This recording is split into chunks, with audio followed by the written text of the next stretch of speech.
How's it going, everyone? It is Drago. Continuing with our annual ranking of a horror franchise, for the year of 2023, we are going to do Halloween. Most of these movies were a first-time viewing this year. There's a couple that I saw last year, and I'll get to those when we talk about them. For the most part, this is a first-time viewing of this whole franchise. So let's get started with number 13, that being Rob Zombie's Halloween 2. In general, I think his take on Halloween is maybe a bit much for my taste. I don't really love people swearing all the time and just kind of how mean he was to people. In particular, why the second one is lower than the first is there's just a lot of weird stuff that happens with this movie, aka the whole horse thing. I don't love most of that. The one thing I can definitely compliment for this franchise as a whole is for those two movies is the sheriff, played by Brad Dourif, is freaking awesome. I actually really liked him. He was super fun. But in general, the reason why this ranks the worst, in my opinion, is I just don't love a lot of the plot in this movie compared to the rest of them. I can definitely probably rewatch most of these movies, and this one I don't feel like I ever really need to rewatch ever again. And number 12 being the first Rob Zombie Halloween, and this one definitely has more redeeming qualities to it, aka it's basically copying most of the first Halloween. And I think if you kept it more grounded like this first Halloween, that second sequel would have been significantly better. I'm not particularly in love with giving Michael origins, and most of my gripes with Halloween 2 kind of pertain to here of most of the characters kind of suck, and it's a bit too cruel for my taste. Number 11 being Halloween Resurrection. Definitely the characters are pretty rough in this one, and a lot of the GoPro cam shots do not hold up very well. And honestly, the most redeeming thing about this movie is Busta Rhymes kung-fuing Michael Myers. I find it quite enjoyable, and honestly, he's the one thing that saves this movie from being dead last. And then number 10 is Halloween 5. This movie's got a lot of weird things going on with it, because you would expect the killer to have been Jamie from the last one, which she's not, and now she's mute, which is definitely a choice. And just kind of giving character to Michael this kind of late in the game is I don't know how I feel about it, to be honest. I will say I do quite like how they kind of had more of a farming theme with this movie, aka every weapon that Michael uses to kill someone in this movie is a farm equipment piece. But I think the things that definitely drag it down the most is I don't love what they did to Jamie. Obviously you have Michael kind of acting a bit weird for Michael in this movie, and obviously they tried to, humanize him. There's definitely things to be enjoyed in it, and it's probably mainly due to just conflicting things and rushing this movie out, but there is definitely things I enjoyed about it, and I would definitely go back to it at some point probably. And at number 9 is Halloween 6, The Curse of Michael Myers. And I didn't really want to do the whole producer theatrical cut because, I don't know, I've watched both of them. I think they're, very good in their own aspects. And once again, this movie has some choices. For the most part, I kind of enjoy Paul Rudd in this movie just because I really like Paul Rudd. And it is so weird to see him in kind of his first role in a movie, and you would not have thought that this guy's going to become famous. And honestly, his weird awkwardness is kind of fun to see. And there's definitely some very cool moments throughout this movie that bring it up from Halloween 5. But I think what kind of really holds this movie back is I really don't care about the Thorn subplot and how you have Jamie having a baby miraculously in Michael having to hunt that down. I don't know. I think it's just kind of boring, to be honest, instead of him just killing at random. In number 8 being Halloween Ends. And this is one of the movies I have actually seen before. Last year I did see this in theaters, and this is my only Halloween movie that I've ever seen in theaters. And I think at that point, I'm not sure if I watched the original Halloween, but I might have watched that original first movie, and then I watched this. This movie, like, for me, not having seen Halloween 2018 or Kills at the time, actually ranked pretty high, because it really, I'm not too in love with the Michael Myers character. I think he's kind of meh when you compare it to some of the other ones. So honestly, I didn't really care too much that he was sidelined, and I was like, oh, that's, cool that they're doing something different with it finally. In rewatching it in the scheme of things now, seeing all the Halloweens and 2018 and Kills, when you watch it following 2018 and Kills, oh my goodness, yeah, what the flip were they thinking? Because this does not tie into those two movies at all. But it is a very weird thing of, if you had not seen 2018 or Kills, this movie is like pretty baller. I think it actually is really cool then. But when you see those two movies, it definitely brings it down quite a bit. I'm personally not going to be hating on Halloween Ends. I quite enjoy it. I think it's fun. I think it's different. And I would actually encourage them to try and do more different stuff for Halloween. Just because, I don't know, you've done it for so long. You can do something different at this point.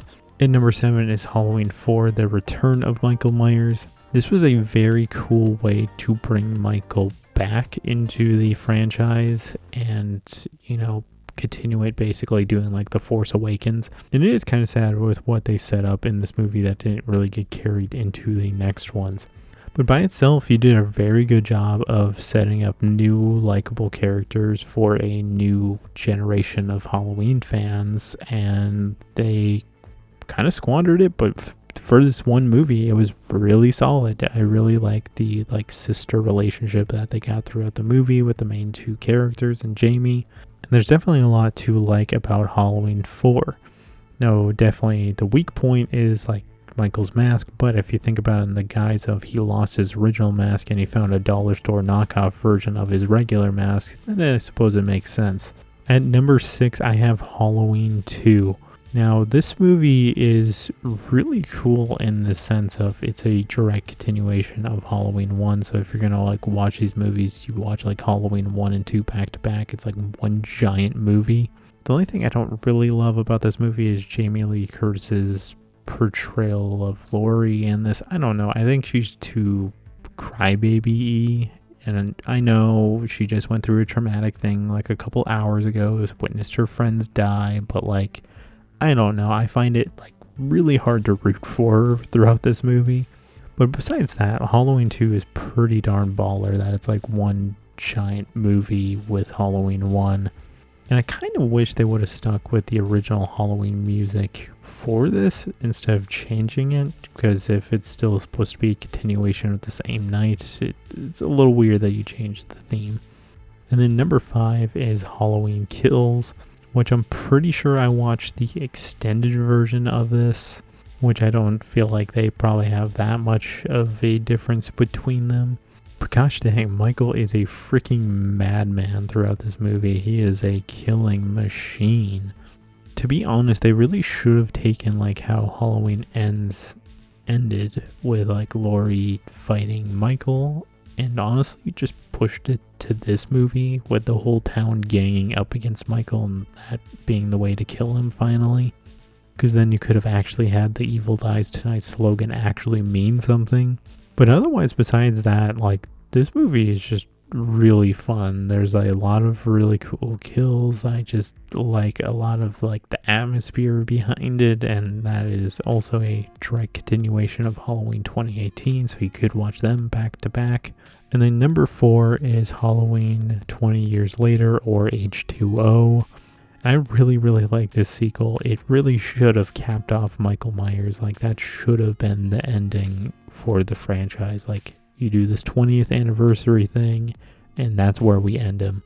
And it is such a bummer that they retconned it, but if you just pretend that Halloween Resurrection doesn't exist, like, that's a pretty baller ending to, the Michael Myers saga. I think the things that are definitely the weakest in this movie are obviously the kid characters. I think they're kind of meh, but I think everything else about this movie is grade A material. And number 3 is Halloween 2018. I like this for just the sole reason that, pretty much all these other movies had to give a reason for Michael to kill once again. And Halloween 2018 kind of brings it back to the origin of he doesn't care who you are, he's just going to kill you regardless. No motive, no reason, he's just doing it because he's the embodiment of evil. And just a side note, I freaking love the look of 2018 Michael. I don't really love Michael Myers' look too much, but I just freaking dig the weathered, distorted mask. And overall, I really think the story in this is really enjoyable. I think there's a lot of things to like about 2018, and I think a lot of things are done really, really well, and it's kind of sad that things got squandered along the way, because 2018 set up a lot of cool things. Kills, I think, continued it pretty well. I had a really good time watching Halloween 2018. And at number 2 is the original Halloween. There's definitely a reason why this is topping pretty much every movie that has been made since it, because it's literally a classic. There's not much going on. Everything's pretty darn simple. There's a lot of hidden little things you can notice throughout the movie, throughout multiple rewatches of this movie. And at this point, I've seen this movie, I think, 3 times. I watched it at least once last year, and then I've seen it, I think, twice throughout this year. And definitely on rewatches, you notice a lot of random weird little things throughout the movie, on multiple rewatches. I think just that simple story and that there's not much going on, it helps it immensely. I think in this movie in particular, there's times where Michael is the spookiest he's ever been, and none of these movies have really brought that spook factor back. And at number 1 for me is Halloween 3 Season of the Witch. I absolutely love this movie. It is my favorite of this franchise, and you kind of got it when I was talking about Halloween Ends. I don't really love Michael too much. I like it when they kind of do different things, and I love how different this movie is. It is so unique. I freaking love the story that is Halloween 3, that it's this random guy that wants to make masks that are going to kill kids. What even is this story? But I just love how it turned out.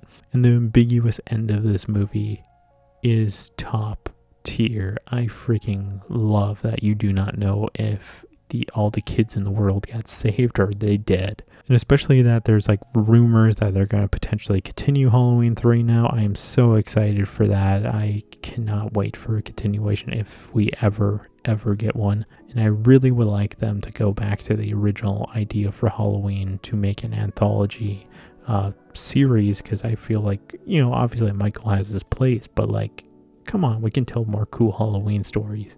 For Halloween in particular, there's such a charm to this movie. I really love the masks, just random weird details in this movie. It is such a fun time to watch this, and I like it significantly better than all the rest of the Halloween movies.